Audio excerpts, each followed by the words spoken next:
Hi friends, இன்னைக்கு என்ன பார்க்க போகிறது உண்மையாக நடந்த ஒரு சம்பவத்தை பற்றி தான் இந்த வீடியோ பார்க்க போகிறோம். ஒரு 10 வயசு குழந்தை இருக்குது. 10 வயசு குழந்தை வயத்தில் ஒரு குழந்தை வளருது. இப்போ அந்த குழந்தைய அழைச்சிட்டு அவங்க அம்மா ஹாஸ்பிட்டல் வராங்க. ஹாஸ்பிட்டல் வந்த பிறகு என்ன நடந்தது, அதுக்கு பிறகு அந்த பொண்ணுக்கு என்னாச்சு அப்படின்னு பல விஷயங்களை தான் இந்த வீடியோவில் பார்க்க போகிறோம். ஃப்ரெண்ட்ஸ், இது போல சம்பவம் பல இடங்கள் நடந்திருக்கு. இது போல சம்பவத்தை நீங்கள் கேட்கல அப்படின்னா கண்டிப்பாக இந்த வீடியோ கடைசி வரையும் பாருங்க. இந்த கதை ஒரு மருத்துவராக சொல்லப்பட்டது. டாக்டர் சபானா என்பவர் தான். டாக்டர் சபானா கூறுகையில் என் வாழ்க்கையில் பல அனுபவங்கள் வந்து கிடைச்சிருக்கு. நான் விசித்திரமான பல நிகழ்வுகளையும் பார்த்துருக்கேன். ஆனால் இந்த கதை என்னை மிகவும் காயப்படுத்துச்சு, ஆச்சரியப்படுத்துச்சு. அப்போ சபானா கூறுறாரு, கடந்த திங்கட்கிழமை ஒரு பெண்ணு ஒரு 10 வயசு சிறுமியை ஹாஸ்பிட்டல் வந்து மருத்துவமனைக்கு ஆச்சிட்டு வராங்க. அப்படி ஆச்சிட்டு வரும்போது அந்த பொண்ணுக்கு என்ன பிரச்சனை அப்படின்னு கேட்குறோம். ஆனால் அந்த பொண்ணுக்கு வயிறு பெருசாக வந்து இருக்குது. இப்போதான் வந்து என்ன பிரச்சனை கேட்கும்போது அவங்க வந்து எதுவுமே சொல்லல. ஆனால் நான் நினைச்சது அந்த பொண்ணுக்கு வயிற்றுல ஏதோ நீர் கட்டி இருக்குது, நீர் தேங்கி இருக்கிறதால வயிறு பெருசா இருக்கு அப்படின்னு நான் நினைச்சேன். ஆனா அந்த குழந்தையோட தாயின் கண்ணில் கண்ணீர் வந்துகிட்டே இருந்தது. ஒரு மருத்துவராக நான் அதை பார்க்கும்போது எனக்கு ஒண்ணுமே புரியல. நான் அவங்களிடம் என்ன நடந்தது அப்படின்னு கேட்டபோது அந்த அம்மா என் கையை பிடிச்சி அழுகுறா. பிறகு என் மகள் கர்ப்பமா இருக்கிறா அப்படின்னு கூறுறா. அது மட்டும் இல்லாம என் மகள் கர்ப்பமா இருக்கிறது தெரிஞ்ச உடனே எனக்கு என்ன செய்யறதுன்னு தெரியல அப்படின்னும், இன்னும் ஆச்சரியமா இருக்கு அப்படின்னும், நான் எல்லா வகையிலுமே என் பொண்ணை நல்லா பார்த்துட்டேன் அப்படின்னும் அவங்க தெரிவிக்கிறாங்க. என் குழந்தை நல்லா தான் ஸ்கூலுக்கு போயிட்டு இருந்தா. ஆனா ஒரு கட்டத்தில் வந்து அவளுக்கு வந்து வயிறு பெருத்துட்டே இருந்தது.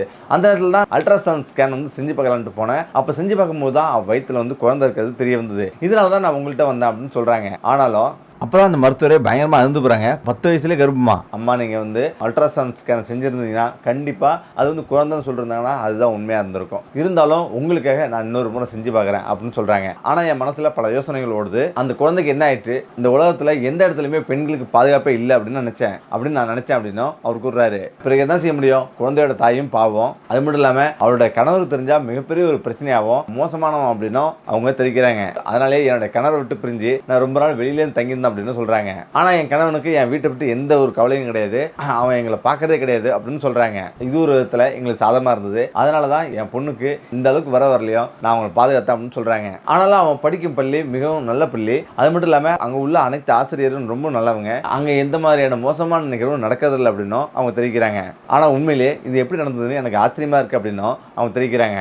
அதே நேரத்தில் இந்த குழந்தை ஒரு ஆண்மகன் வலுக்கட்டாயமா பண்ணதில்லை அப்படின்னும், பாலியல் வன்கொடுமை செஞ்சதில்லை அப்படின்னும் நான் நினைக்கிறேன் அப்படின்னும் அவங்க தெரிவிக்கிறாங்க. யாரோ ஏதோ தவறு செஞ்சிருக்காங்கன்னு மட்டும்தான் எனக்கு தோணுது அப்படின்னும் அவங்க தெரிவிக்கிறாங்க. அதுக்கு பிறகு அந்த மருத்துவர் நம்ம அந்த குழந்தைக்கு அல்ட்ராசவுண்ட் ஸ்கேன் பண்ணாதான் முழு விவரம் தெரியும் அப்படின்னும் தெரிவிக்கிறாங்க. உடனடியாக ரெடி பண்றாங்க. ஆனா கொஞ்சம் நேரம் கழிச்சு நானும் உள்ளார வரேன் அப்படின்னு சொல்றாங்க. ஏன்னா அல்ட்ராசவுண்டு தாய்க்கு பார்க்கறதுக்கு அனுமதி இல்லை அப்படின்ற மாதிரி அவங்க சொல்றாங்க. இருந்தாலும் நானும் வரணும் கெஞ்சி கேட்கும் போது அவங்க வந்து உணர்ச்சி வசப்பட்டு கேட்கறாங்க. உடனே நீங்களும் வாங்கன்னு சொல்றாங்க. இப்போ 2 பேரும் போயிட்டு அல்ட்ராசவுண்ட் அந்த ஸ்கேன் பண்ணும்போது உட்காந்துருக்காங்க. அதே போல அவங்க ஸ்கேன் பண்ணும்போது வயிற்றுல குழந்தையும் இருக்கு. வயிற்றுல குழந்தை இருக்கு. பயங்கர ஒரு அதிர்ச்சி ஆகுது. அவங்க டாக்டர் கால்லாம் நடுங்குது.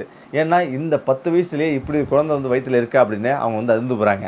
அதே நேரத்தில் அந்த அம்மா என் மகளுடைய மானத்தை வந்து எப்படியாவது நீங்கள் தான் காப்பாற்றணும் அப்படின்னு அவங்க தெரிவிக்கிறாங்க. ஆனாலும் டாக்டர் உடனடியாக மறுத்து இப்போ வந்து எதுவுமே பண்ண முடியாது, இவங்களுக்கு வந்து 8 மாதத்துக்கு மேலே போயிடுச்சு, அதுவும் இவங்க வந்து வெறும் 10 மாதம் தான். இந்த நேரத்தில் நம்ம எது பண்ண போனாலும், அதாவது அபார்ஷன் ஏதாவது பண்ண போனோம்னா பொண்ணுக்கும் உயிருக்கு ஆபத்து, உள்ள இருக்கிற குழந்தைக்கும் உயிருக்கு ஆபத்து அப்படின்னு தெரிய சொல்கிறாங்க.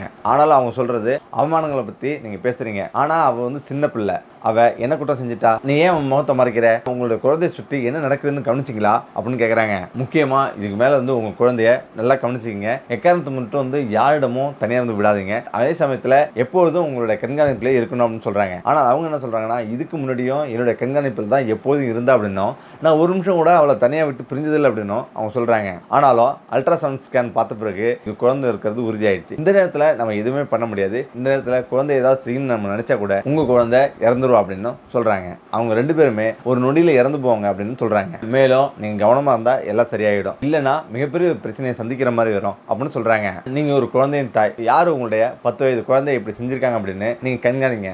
அதே சமயம் 18 மாதம் நிரம்பிய ஒரு பெண் கர்ப்பமான கூட அவங்களுக்கு வந்து 7 மாதம் 8 மாதம் ஆனா எந்த ஒரு கர்ப்பமும் கர்ப்பத்தை வந்து கலைக்க முடியாது அப்படின்னும், அப்படி ஏதாவது செய்யறது நினைச்சாங்கன்னா அவங்க உயிருக்கு ஆபத்து அப்படின்னும் அவங்க தெரிவிக்கிறாங்க. ஏன்னா இது ஒரு சட்டவிரோதமான செயல் அப்படின்னு தெரிவிக்கிறாங்க. அதனால அதை பற்றி நம்ம எதுவுமே செய்ய முடியாது, அதனால அதை பற்றி யோசிக்காதீங்க அப்படின்னு சொல்றாங்க. ஆனால் அதே சமயம் அவர் ரொம்ப சின்னவ, மிகவும் குழந்தைகளோட உணர்தல் தான் அவள்கிட்ட இருக்கும். அதே சமயத்தில் இப்போது குழந்தைகளை கவனிக்கிற அளவுக்கு அவள்கிட்ட எந்த ஒரு பொறுமையும் எந்த ஒரு பக்குவமும் இருக்காது அப்படின்னும் தெரிவிக்கிறாங்க. அதுக்கு பிறகு அந்த அம்மா, நான் வீட்டுக்கு வந்து அழைச்சிட்டு போவேன் அப்படின்னு அழுகுறாங்க. அதாவது வீட்டுக்கு போனால் என் கணவன் எங்கள் 2 பேர்த்தையும் கொன்னே போட்டுருவான் அப்படின்னு அவங்க சொல்றாங்க. அதே நேரம் டாக்டர் சபானா ஒரு ஐடியா வந்து கொடுக்குறேன். அதாவது நானும் மருத்துவத்துறையில் வந்து வேலை செய்கிறேன். நானும் காலையில் எழுந்திரிச்சா வேலைக்கு வந்து வந்துடுவேன். அதே நேரத்தில் எனக்கும் கவனிக்கிறதுக்கு நேரம் இல்லை. இருந்தாலும் என்னுடைய சகோதரி வந்துருக்கா. என்னோட சகோதரி வீட்டில் வந்து விட்டுட்டு நான் வந்து அழைச்சி கொண்டு வந்துட்டு இங்கே வந்து மருத்துவம் வந்து பார்க்குறேன். இந்த அடுத்த 2 மாதத்தில் வந்து குழந்தை வந்து பிறந்துடும். அந்த 2 மாதத்துக்கு பிறகு அந்த குழந்தைய வந்து வேறு யாரையாவது குழந்தை இல்லாதவங்களுக்கு நம்ம கொடுத்துருவோம். இப்படி பண்ணிக்கலாம்னு சொல்கிறாங்க. இந்த மருத்துவ செலவுக்குலாம் எவ்வளோ பணம் தேவைப்படும் அப்படின்னு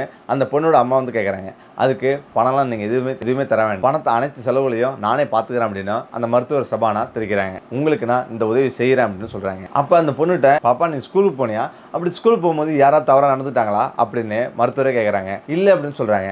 அதே நேரத்தில் நீங்கள் வந்து பஸ்ஸில் வந்து வருவீங்களா, அப்படி ஸ்கூல் பஸ்ஸில் வரும்போது அந்த டிரைவர் ஏதாவது தவறாக நடந்துட்டானா அப்படின்னு கேட்குறாங்க. அது எதுவுமே இல்லை, அப்படிலாம் எல்லாருமே ரொம்ப நல்லவங்க அப்படின்னு அந்த குழந்தை வந்து சொல்லுது. அதுக்கு பிறகு எல்லாருமே ஆச்சரியப்படுறாங்க. வேறு யாராக தான் இருக்கும், எப்படி இந்த சம்பவம் நடந்தது அப்படின்னு யோசிக்கிறாங்க. அப்படி பேசிட்டே இருந்திருக்காங்க. கொஞ்ச நேரம் கழிச்சு அந்த குழந்தைகிட்ட, எனக்கும் 10 வயசுல ஒரு பையன் இருந்திருக்கிறான், அவனையும் நான் கவனிச்சிக்கணும், நான் போயிட்டு வரேன் பாப்பா அப்படின்னு அந்த குழந்தைகிட்ட மருத்துவர் சொல்றாங்க. அதே போல அம்மாவிட்ட, அம்மா என்னை இங்கேயே விட்டுட்டு போறீங்களா அப்படின்னு அந்த பொண்ணு வந்து கேட்குது. ஆமா, இன்னும் கொஞ்ச நாள் தான், நீ இங்கேயே இரு, அது பிறகு நான் உன்னை வந்து திரும்ப வந்து அழைச்சிட்டு போறேன் அப்படின்னு சொல்றாங்க. நீ ரொம்ப கவனமா இரு, யாராவது உன்னிட்ட வந்து முரண்பாடாக நடந்துக்கிறாங்க அப்படின்னா அதை மருத்துவர்கிட்ட சொல்லு அப்படின்னு அவங்க தெரிவிக்கிறாங்க. இப்படியே போயிட்டு இருக்கு. இப்போ 2 மாதம் ஓட்டுருச்சு. குழந்தை பிறக்கும் தேதியும் நெருங்கிச்சு. இப்போ குழந்தை பிறக்குது. அதுவும் ஒரு குழந்தை இல்லை, 2 குழந்தை வந்து பிறக்குது. அது மட்டும் இல்லாமல் குழந்தைங்க நல்ல ஆரோக்கியமாகவும் நல்ல குண்டாகவும் கொழுன்னு பார்க்கறதுக்கே அழகாக இருக்குது. அதுக்கு பிறகு அந்த 10 வயசு குழந்தையோட அம்மா வந்து கேட்குறாங்க, எல்லாமே நல்லபடியாக முடிஞ்சிச்சு அப்படின்னு கேட்குறாங்க. எல்லாமே நல்லபடியாக முடிஞ்சிச்சு, உங்கள் குழந்தைய நீங்கள் வந்து வீட்டுக்கு அழைச்சிட்டு போகலாம் அப்படின்னு சொல்கிறாங்க. இதுக்கப்புறம் நீங்கள் எதுக்குமே கவலைப்பட தேவையில்லை, ஆனாலும் ரொம்ப கவனமாக வந்து இருக்கணும், எப்பொழுதும் நீங்கள் உங்களுடைய கண்காணிப்பிலேயே நீங்கள் வந்து வச்சிருக்கணும் அப்படின்னு சொல்கிறாங்க. உடனே அந்த பொண்ணோட அம்மா கண்ணீர் விட்டு அழுது, நீங்கள் கஷ்ட காலத்தில் எனக்கு ரொம்பவே உதவி செஞ்சுருக்கீங்க, எப்படி இந்த உதவியெல்லாம் நான் திருப்பி அளிப்பேன்னு தெரில அப்படின்னு ரொம்பவே வந்து கண்ணீர் விட்டு அழுகுறாங்க.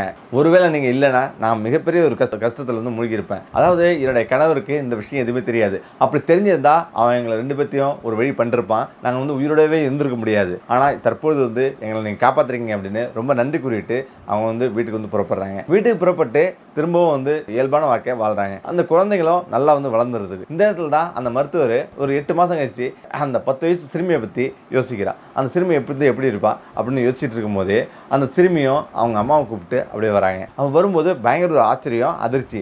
ஏன்னா அவங்க அம்மா முகத்தில் துணியை மூடிட்டு வராங்க. என்னாச்சு, நல்லா இருக்கீங்களான்னு கேட்குறாங்க. ஆனாலும் அந்த அம்மா வந்து அழுதுகிட்டே வந்துருக்காங்க. துணியை வந்து எடுக்கிறாங்க, அழுதுகிட்டே இந்த மாதிரி மறுபடியும் இந்த மாதிரி பிரச்சனை வந்து வந்துருச்சு அப்படின்னு சொல்கிறாங்க. டாக்டருக்கு பயங்கர ஒரு அதிர்ச்சி. உண்மையாக சொல்கிறீங்க, என்ன சொல்கிறீங்க அப்படின்னு அதிர்ச்சியாக கேட்குறாங்க. ஆமாங்க, உண்மையிலே இப்போ 8 மாதம் பிறகு திரும்பவும் என்னுடைய மகள் கர்ப்பமாக இருக்கா அப்படின்னு சொல்கிறான். சரி, உடனே வாங்க ஸ்கேன் வந்து எடுத்து பார்ப்போன்ட்டு ஸ்கேன் வந்து எடுக்கிறாங்க. ஸ்கேன் எடுத்தா உண்மையிலேயே குழந்தையும் வந்து இருக்குது. இப்போ ஒன்றுமே புரியாமல் எல்லோரும் வீச்சிட்டு இருக்கும் போது தாய் தொடர்ந்து அழுதுகிட்டே இருந்திருக்காங்க. நான் நினைக்கிறது தப்பா சரியான எதுவுமே புரியல, நான் எப்போதும் இந்த பொண்ணோட கூட தான் இருக்கிறேன், ஆனாலும் எப்படி இதெல்லாம் நடந்ததுன்னு எனக்கு ஒண்ணுமே புரியல அப்படின்னு சொல்றாங்க. ஆனா டாக்டரோ பயங்கரமா கோவப்படுறாங்க. கோவப்பட்டு இந்த 10 வயசு சிறுமி உடலை வீணாயிடும், இந்த வயசுலயே வந்து குழந்தை பெற்றுட்டா அந்த பொண்ணோட வாழ்க்கையை அழிஞ்சிடும் அப்படின்னு அவங்களுக்கு கத்துறாங்க. மேலும் அந்த அம்மா இதெல்லாம் எப்படி நடந்ததுன்னு எனக்கு ஒண்ணுமே புரியல அப்படின்னு தலையில கையை வச்சுட்டு அப்படியே வந்து உட்காந்துருக்காங்க. அந்த நேரத்தில் தான் டாக்டர் சபானா, ஆனால் தொடர்ந்து இதே ஒரு சம்பவம் நடந்தா குழந்தையோட ஆரோக்கியம் மிகவும் கெட்டு போகும் அப்படின்னும் அவங்க சொல்றாங்க. இவங்க சொல்ல அந்த அம்மா ஒரு ஓரத்தில் உட்காந்து வேகமா அழ ஆரம்பிக்கிறாங்க. என்னதான் பண்றது, என் மகளுக்கு என்னதான் ஆச்சு அப்படின்னு அழ ஆரம்பிக்கிறாங்க.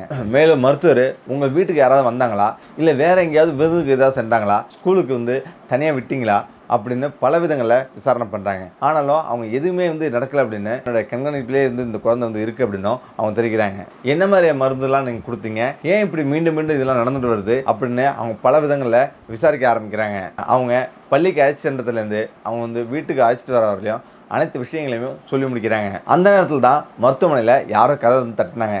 அதே பகுதியுடைய ஒருத்தவங்க வந்து வந்திருக்காங்க. இப்போ அவங்களுக்கும் இதே பிரச்சனை தான் அப்படின்னு அந்த மருத்துவர் வந்து அவங்கள காட்டுறாங்க. அப்போ அவங்க வந்து சொல்கிறாங்க, என்னுடைய மகளுக்கும் வந்து 12 வயசு வந்து ஆகுது, ஆனால் 12 வயசில் அவன் வந்து எங்கேயுமே வெளியில் போகல, எதுவுமே பண்ணல, யார்ட்டையும் பழகல, ஆனால் அவளும் வந்து இந்த மாதிரி கர்ப்பம் ஆயிட்டா அப்படின்னு அவங்க சொல்கிறாங்க. ஒரே ஏரியாவில் இந்த மாதிரி 2 பேர் இப்படி வந்து திடீர்னு கர்ப்பமானது எல்லோரையும் அதிர்ச்சி ஆக்கியிருக்கு. நானும் இப்படி தான் நினச்சேன். முதல்ல வந்து வயிறு வீங்கிட்டே வந்தது, ஏதாவது நீர் தேக்கமாக இருக்கும் அப்படின்னு, நீர் தேங்கி இருக்கும் அப்படின்னு மருத்துவத்தை கொண்டு போனேன். ஆனால் மருத்துவர் சோதிச்சு பார்த்துட்டு குழந்தை வந்து கர்ப்பமாக இருக்குது அப்படின்னு சொல்லிட்டாங்க. இந்த அதிர்ச்சியிலேருந்து இதுவரையிலும் என்னால் மீளவே முடியல அப்படின்னு அவங்க சொல்கிறாங்க. இந்த நேரத்தில் தான் இந்த குழந்தையோட அம்மாவும், எனக்கு எதுவுமே புரியல, என்ன நடக்குதுன்னு ஒன்றுமே புரியல, என் குழந்தை வந்து முதல் முறை கர்ப்பமாயிட்டா, தற்போது கர்ப்பமாயிட்டா அப்படின்னு அது புலம்புறாங்க. மேலும் நான் ரொம்பவே தவறு செஞ்சுட்டேன், அவள் ஸ்கூலுக்கு போகிறேன்னு சொன்னா ஸ்கூலுக்கு வந்து அனுப்புனேன். அதே நேரத்தில் விளையாட போகிறேன்னு சொன்னால் அதுக்கப்புறம் விளையாட வந்து அனுப்புனேன். அங்கே ஏதாவது தவறு நடந்துச்சு, ஒன்றுமே புரியலையே அப்படின்னு அழுகுறாங்க.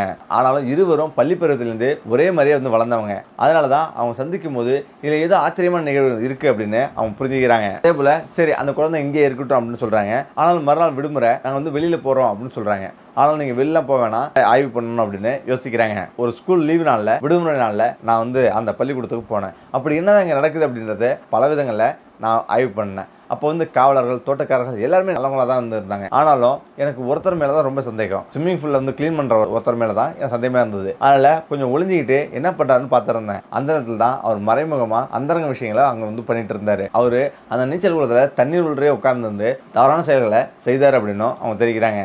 அதனால அதில் குளித்த சிறு சிறு பெண்களுக்கு இந்த மாதிரி பாதிப்பு வந்து ஏற்பட்டிருக்கு. பல பேருக்கு வந்து பரவிருக்கு. இதனால தான் இவங்க 2 பேரும் கர்ப்பமாக இருக்காங்க அப்படின்ற உண்மை அங்கே வந்து தெரிய வந்திருக்கு. உடனே நான் போலீஸுக்கு ஃபோன் பண்ணி அவங்களுக்கு வர சொன்னேன்.